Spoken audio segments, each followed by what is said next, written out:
నిన్న నరేంద్ర మోదీ గారి ఆంధ్రప్రదేశ్ పర్యటన రంగరంగ వైభవంగా జరిగింది.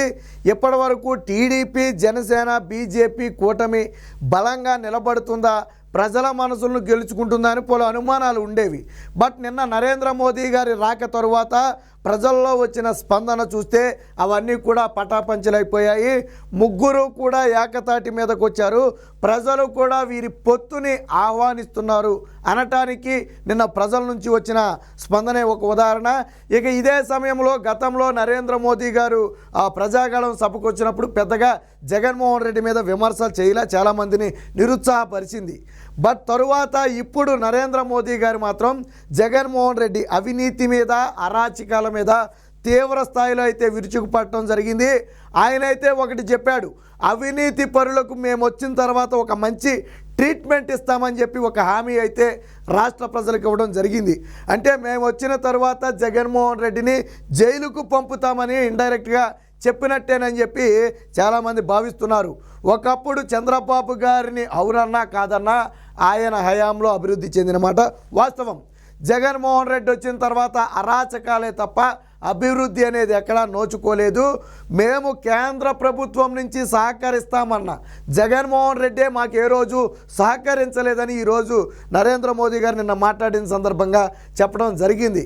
గతంలో రైల్వే జోన్కి మేము అంతా సిద్ధం చేస్తే మాకు భూమి కేటాయించలేదని చెప్పారు. అలాగే ఇంటింటికి తాగునీరు ఇద్దామని చెప్తే జగన్మోహన్ రెడ్డి ముందుకు రాలేదని చెప్పారంటే ఆ పథకాలకు జగన్మోహన్ రెడ్డి ఇవ్వాల్సిన వాటా నిధులు ఇవ్వకుండా, పైగా రాజధానికి నిధులు ఇవ్వద్దన్న వ్యక్తి జగన్మోహన్ రెడ్డే. అమరావతిని మేము డెవలప్డ్కి మేము నిధులు ఇస్తాం ప్రభుత్వం మారినప్పటికీ అని మేము చెబితే అమరావతికి నిధులు ఇవ్వద్దు, ఆ పేరు మీద నిధులు ఇస్తే మళ్ళీ అభివృద్ధి చేయమని ప్రజలు నా మీద పడతారు, కాబట్టి మీరు నిధులు ఇవ్వద్దని చెప్పి అడ్డుకున్నది కూడా జగన్మోహన్ రెడ్డేనని కొన్ని సంచలన వ్యాఖ్యలను అయితే చేయడం జరిగింది. అంటే ఇప్పటి వరకు కేంద్ర ప్రభుత్వం వద్ద జగన్మోహన్ రెడ్డి తన కేసుల మాఫీ గురించి సాగిలపడిన మాట వాస్తవం. ఆంధ్రప్రదేశ్ అభివృద్ధిని అడ్డుకున్నది జగన్మోహన్ రెడ్డి. అమరావతికి నిధులు ఇవ్వద్దు అని చెప్పారు అంటే ఆంధ్రప్రదేశ్ డెవలప్ చెందటం జగన్మోహన్ రెడ్డికి ఇష్టం లేదు. అయితే నరేంద్ర మోదీ గారు చంద్రబాబు గారి నాయకత్వంలో ఆంధ్రప్రదేశ్లో ఎన్డీఏను గెలిపించండి, ఖచ్చితంగా మీ రాష్ట్రానికి మంచి రోజులు రాబోతున్నాయి, నేను హామీ ఇస్తున్నాను, అభివృద్ధి చెందడానికి అన్ని విధాలా కేంద్రం అండగా ఉంటుంది. చంద్రబాబు గారి సీనియారిటీ ఏదైతే ఉందో, ఆయన విజన్ ఏదైతే ఉందో అది ఆంధ్రప్రదేశ్కు ఉపయోగపడుతుంది. డబుల్ ఇంజిన్ సర్కారు ఆంధ్రప్రదేశ్లో అభివృద్ధిని పరుగులు పెట్టిస్తుందని నిన్న చాలా స్పష్టంగా చెప్పడం జరిగింది. ఆయన ఇంకో మాట కూడా చెప్పాడు, మీకు బుల్లెట్ ట్రైన్ లాంటి ప్రాజెక్టులు అవసరం లేదా? గతంలో చంద్రబాబు గారు అమరావతికి బుల్లెట్ ట్రైన్ తీసుకొస్తానంటే ఎగతాళి చేసి నవ్వారు. ఈరోజు నరేంద్ర మోదీ గారు హామీ ఇస్తున్నారు, దానికి కేంద్రం సహకారం ఉంటుంది, ఏపీకి బుల్లెట్ ట్రైన్ వస్తుంది, దానికి కేంద్రం సహకారం ఉంటుందని చెప్పి నరేంద్ర మోదీ గారు చెప్పారు. సో అంటే ఎప్పటి వరకు నరేంద్ర మోదీ గారు వస్తే ముస్లింల ఓట్లు దూరం అవుతాయేమో, లేకపోతే వీళ్ళతో కలిస్తే కాంగ్రెస్ వాళ్ళు దూరం అవుతారేమో, ఇలా రకరకాల అభిప్రాయాలు ఉండేవి. బట్ ఈరోజు అందరూ కూడా ఏకతాటి మీదకు వచ్చారు. రాష్ట్రంలో జగన్మోహన్ రెడ్డి అనే ఒక నియంత్రణను తొలగించడమే వాళ్ళ ప్రధాన ఎజెండా. అటుపక్క ఉన్నది ఎవరైనా కానివ్వండి, ఇటుపక్క జగన్మోహన్ రెడ్డిని తొలగించకపోతే పుట్టగతులు ఉండవని తెలిసిన వాళ్ళందరూ కూడా ఈరోజు వారిని అయితే స్వాగతించడం జరిగింది. ఆ విజయవాడ రోడ్ల మీద జరిగినటువంటి ఆ రోడ్ షో అయితే చాలా అద్భుతంగా జరిగింది. ఆ తర్వాత కలికిరిలో జరిగినటువంటి సభ కూడా ఆ విజయవంతంగా అయితే జరగడం జరిగింది. సో ప్రధానంగా నిన్న సభల్లో మోడీ చేసిన వ్యాఖ్యలు ఒకటే, జగన్మోహన్ రెడ్డి, ఆయన ప్రభుత్వంలోని మంత్రులు అవినీతి మీద పెట్టిన దృష్టిని అభివృద్ధి మీద ఏ రోజు కూడా పెట్టలేదు. రాష్ట్రాన్ని దోచుకోవడం మీద పెట్టిన దృష్టి రాష్ట్ర ప్రజల మీద ఏ రోజు పెట్టలేదు. అప్పులు తెచ్చి పథకాలు ఇవ్వటం మీద పెట్టిన దృష్టి అభివృద్ధి చేసి సంపాదించడం మీద పెట్టలేదు. అంటే ఓవరాల్గా మనం పరిశీలిస్తే జగన్మోహన్ రెడ్డి కేవలం అప్పులు తెచ్చిన అప్పుల్లో ఒక 10% 20% ప్రజల ఖాతాల్లో వేసి మిగిలింది మొత్తం కూడా పక్కదారే. ఎందుకనంటే 13 లక్షల కోట్లు అప్పు కనపడుతుంది. ఆయనే చెప్పాడు, నేను 2.5 లక్షల కోట్లు డీబీటీ అంటే డైరెక్ట్ బెనిఫిట్ ద్వారా మీ అందరికీ పంచానని చెప్పి జగన్మోహన్ రెడ్డి చెప్తున్నాడు. మరి మిగిలిన డబ్బు అంతా, మిగిలిన 10.5 లక్షల కోట్లు ఏమైపోయింది? పోనీ మిగిలిన 10 లక్షల కోట్లు ఏమైపోయింది? కాబట్టి తెచ్చిన దాంట్లో 10% 20% మాత్రమే పేద ప్రజల ఖాతాలో పడుతుంది. మిగిలినవన్నీ కూడా జగన్మోహన్ రెడ్డి ఖాతాలో పడుతున్నాయి. దేశంలో ఏ రాష్ట్రంలో లేని విధంగా శాండు, వైను, ల్యాండు అనే తేడా లేకుండా దోచుకున్నటువంటి వ్యక్తి జగన్మోహన్ రెడ్డి. సో దీని మీద నరేంద్ర మోదీ గారు అయితే తీవ్ర విమర్శలు అయితే చేయడం జరిగింది. చంద్రబాబు గారు కూడా మొన్న ఆవేశంగా కొద్దిగా మాట్లాడటం జరిగింది. భూరక్షణ చట్టం ద్వారా జగన్మోహన్ రెడ్డి ప్రజల భూములను ఏ విధంగా కాజేయబోతున్నాడనే దాని మీద వివరించడం జరిగింది. ఆయన చంద్రబాబు గారు పలు టీవీ ఇంటర్వ్యూలకు ఇచ్చిన దాంట్లో కూడా దీంట్లో చాలా స్పష్టంగా చెప్పారు.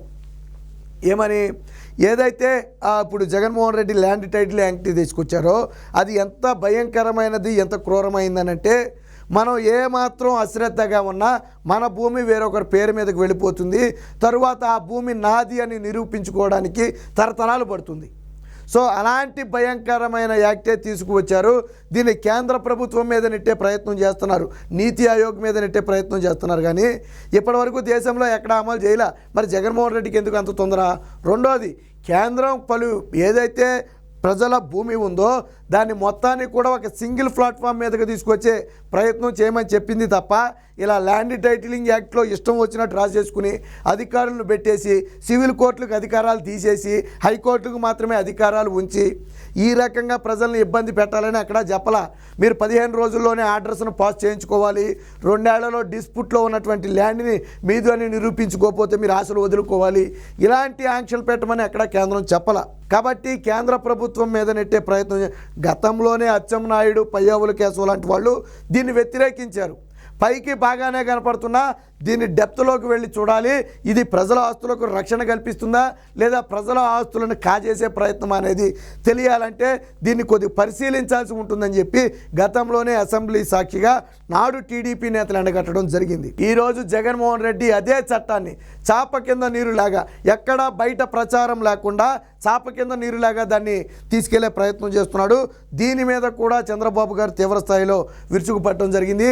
ఒకటే హామీ రాష్ట్ర ప్రజలకు, మీకు ఆస్తి పత్రాలు, మీకు ఒరిజినల్ పత్రాలు కావాలా, చంద్రబాబు గారికి ఓటేయండి. లేదు మా ఆస్తి పత్రాలు మాకు జిరాక్సులు చాలు అంటారా, జగన్మోహన్ రెడ్డికి ఓటేయండి. రెండే నినాదాలు ఇప్పుడు. మీకు ఒరిజినల్ పత్రాలు కావాలా, జిరాక్స్ పత్రాలు కావాలా? ఒరిజినల్ పత్రాలు కావాలంటే ఎన్డీఏ కూటమిని గెలిపించాలి, జిరాక్సులు కావాలంటే జగన్మోహన్ రెడ్డిని గెలిపించాలా? డిసైడ్ చేసుకోవాల్సింది మీరే. జగన్మోహన్ రెడ్డి ఇచ్చేటువంటి ఈ జిరాక్స్ పత్రాలు దేనికి పని చేయవు. ఒరిజినల్ పత్రాలు వాళ్ళ దగ్గర ఉంటే వాళ్ళు ఏదైనా చేయొచ్చు. మీ ఇంటి పత్రాలు మీరు దాచుకోలేరా? మీకేమైనా మీ ఇంటి పత్రాలు మీకు భారమా? కాబట్టి ఇప్పుడు చంద్రబాబు గారు కూడా అదే విషయం మీద తీవ్ర ఆందోళన అయితే వ్యక్తం చేస్తున్నారు. వాస్తవానికి ఎందుకు జగన్మోహన్ రెడ్డి దీని మీద ఇప్పటివరకు ప్రచారం చేయలేదు అంటే, ఇది ప్రజల్లోకి వెళితే తీవ్రత వ్యతిరేకమవుతుందని దాచిపెట్టే ప్రయత్నం చేశాడు. బట్ ఎంత దాచినా నిజం దాగలేదు. బట్ రేపు గెలిచిన మరుక్షణం మాత్రం పొరపాటున జగన్మోహన్ రెడ్డి గెలిస్తే మొట్టమొదటిగా ల్యాండ్ టైటిలింగ్ యాక్టు పూర్తి స్థాయిలో అమలు చేయడానికే జగన్మోహన్ రెడ్డి తొలి సంతకం పెడతాడు, అందులో డౌటే లేదు. సో పవన్ కళ్యాణ్ కూడా విమర్శించడం జరిగింది. జగన్మోహన్ రెడ్డి అరాచక పాలనలో ఏ ఒక్క వర్గము కూడా సంతోషంగా లేదు. 30,000 మంది మహిళలు అదృశ్యమైతే పట్టించుకోని ప్రభుత్వం ఈ జగన్మోహన్ రెడ్డి ప్రభుత్వం. మహిళల మీద అఘాయిత్యాలు జరిగితే అడ్డుకోలేని ప్రభుత్వం ఈ జగన్మోహన్ రెడ్డి ప్రభుత్వం.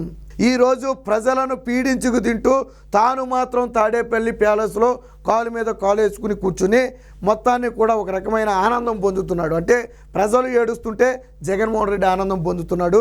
ఇలాంటి ఒక నియంతను మనం ఖచ్చితంగా గద్దెదించాలని చెప్పి పవన్ కళ్యాణ్ కూడా పిలుపునివ్వడం జరిగింది.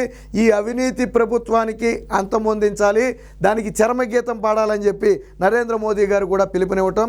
అదే సమయంలో ఎన్డీఏ ప్రభుత్వం గెలిచిన తరువాత ఖచ్చితంగా ఈ అవినీతి పరులకు మంచి ట్రీట్మెంట్ ఇస్తామని చెప్పి ఒక వ్యాఖ్య అయితే చేయడం జరిగింది. అంటే జగన్మోహన్ రెడ్డిని జైలుకు పంపే వరకు ఊరుకునేది లేదని ఆయన పరోక్షంగా చెప్పినట్టుగా అయితే చెబుతున్నారు. వైసీపీ నేతలు అంటే కొంతమంది మంత్రులు కానివ్వండి, మాజీ మంత్రులు కానివ్వండి, వాళ్ళు కూడా తీవ్ర అవినీతికి పాల్పడ్డారు. వాళ్ళను కూడా వదిలిపెట్టే ప్రసక్తి లేదని చెప్పి స్వయంగా ప్రధాని నరేంద్ర మోదీయే హామీ ఇవ్వటం, ఇది రాష్ట్ర ప్రజలు కూడా నిన్న ఒక రకంగా స్వాగతించారు. గతంలో ప్రజాగళం సభలో నరేంద్ర మోదీ గారు నిరుత్సాహపరిచారని చెప్పి కొంత బాధపడినప్పటికీ కూడా ఈరోజు జగన్మోహన్ రెడ్డి మీద తీవ్ర స్థాయిలో విరుచుకుపడటం. అదే సమయంలో మొన్న అమిత్ షా కూడా జగన్మోహన్ రెడ్డి అవినీతి అరాచకాల మీద తీవ్ర స్థాయిలో విరుచుకుపడ్డాడు. కేంద్ర ప్రభుత్వం నుంచి అనేక సహాయ సహకారాలు మేము అందిస్తామని ముందుకు వచ్చినా మోకాలడ్డిన వ్యక్తి జగన్మోహన్ రెడ్డి అని చెప్పి గతంలో అమిత్ షా కూడా విమర్శించడం జరిగింది. కలిసి ఇప్పుడు వైసీపీ నేతలకు వణుకు మొదలయ్యింది.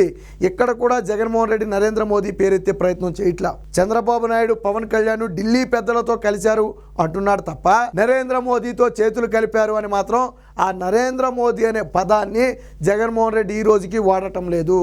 ఎందుకని అంటే నరేంద్ర మోదీ పేరెత్తి గన విమర్శిస్తే జగన్మోహన్ రెడ్డి ఎన్నికలు అయ్యేలోపే జైలుకి వెళ్ళినా ఆశ్చర్యపోకర్లా. కాబట్టే నరేంద్ర మోదీ అమిత్ షా అనే పేర్లు ఎత్తకుండా ఢిల్లీ పెద్దలు ఢిల్లీ పెద్దలు ఢిల్లీ పెద్దలు అంటున్నారు. మరి నువ్వేదో అప్పుడు అన్నావు కదా, ఢిల్లీ పెద్దలను ఢీ కొట్టాను తొడలు కొట్టాను అన్నావు కదా. మరి ఇప్పుడు నరేంద్ర మోదీని స్వయంగా పేరు పెట్టి విమర్శించే ధైర్యం చేయి. ఎందుకు చేయట్లా? గతంలో చంద్రబాబు గారు బయటకు వచ్చినప్పుడు నరేంద్ర మోదీని స్ట్రాంగ్గా విమర్శించారు. సరే, రాజకీయాల్లో శాశ్వత మిత్రులు శాశ్వత శత్రువులు ఉండరు అనుకుంటే అది వేరే విషయం. సో ఇది మొత్తంగా నిన్న నరేంద్ర మోదీ గారు చంద్రబాబు పవన్ కళ్యాణ్ రోడ్ షోలు కానివ్వండి సభలు కానివ్వండి ఏవైతే ఉన్నాయో అవి గ్రాండ్ సక్సెస్ అయ్యాయి. ఈ దెబ్బతో వైసీపీ నేతలలో భయం మరింత పట్టుకుంది.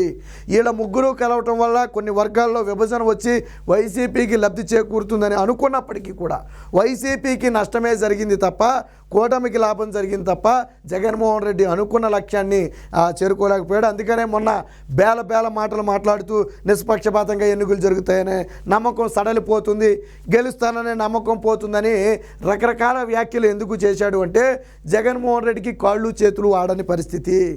వ్యవస్థలన్నీ సక్రమంగా పనిచేస్తే జగన్మోహన్ రెడ్డి ఎన్నికల్లో గెలవలేనని తెలుసు. ఎన్నికల కమిషన్ వేటు వేయగానే జగన్మోహన్ రెడ్డిలో భయం మొదలయ్యింది. ఇది మొత్తంగా జగన్మోహన్ రెడ్డి ఓడిపోబోయే ముందు జగన్మోహన్ రెడ్డిలోని హావభావాలు.